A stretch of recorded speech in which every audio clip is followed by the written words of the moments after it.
আসানসোল পৌরসভার সাফাই কর্মচারীরা আজ তাদের বেতন বৃদ্ধির দাবি নিয়ে আসানসোল পৌরসভাতে আসেন। তাদের বক্তব্য যে বর্তমানে তারা 9,000 টাকা বেতন পাচ্ছেন, যাই দুর্মূল্যের বাজারে অত্যন্ত কম। তাদের বক্তব্য যে তারা মেয়র বিধান উপাধ্যায়ের কাছে আগেও এসেছিলেন এবং বেতন বৃদ্ধির জন্য দাবি পেশ করেছিলেন। মেয়র বিধান উপাধ্যায় তাদেরকে আজ আসার জন্য বলেছিলেন। আজ যখন তারা এখানে এসেছেন তখন তারা জানতে পারেন যে মেয়র অনুপস্থিত। তাদের বক্তব্য যে মাত্র 9,000 টাকা বেতনে তাদের ঘর চলছে না, তাই তাদের বেতন বৃদ্ধি করা হোক।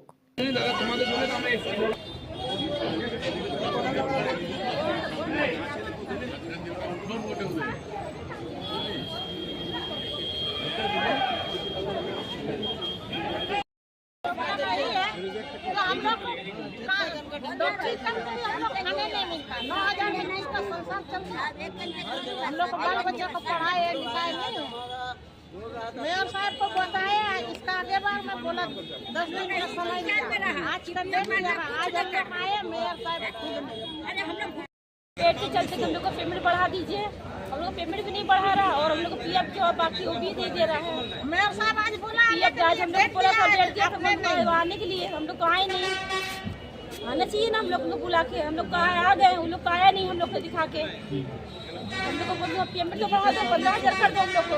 तो अभी क्या करेंगे? अभी कितना मिलता है आप लोग को? अभी हम लोग 9,000 के पीएफ का बात हुआ था, पीएफ हम लोग दे नहीं रहा है। क्या नाम है आपका? আমাদের পিওও কাটা যাচ্ছে না, আর আমাদের প্লাস আমাদের বেতনটা বাড়াইতে, আর যা পিওটা বলেছিলেন যে আমাদের এই পিওটা কাটানো যাচ্ছে, সেই পিওর পয়সাটা আমাদেরকে বেতনে ঢুকিয়ে দিন। আমরা পিও চাই না, আমাদের বেতন চাই, আমাদের মাইনাটা বাড়িয়ে দিন। আমরা এটাই আপনারা কিসে কাজ করেন? কর্পোরেশনে কাজ করি, তারপরে কিসে?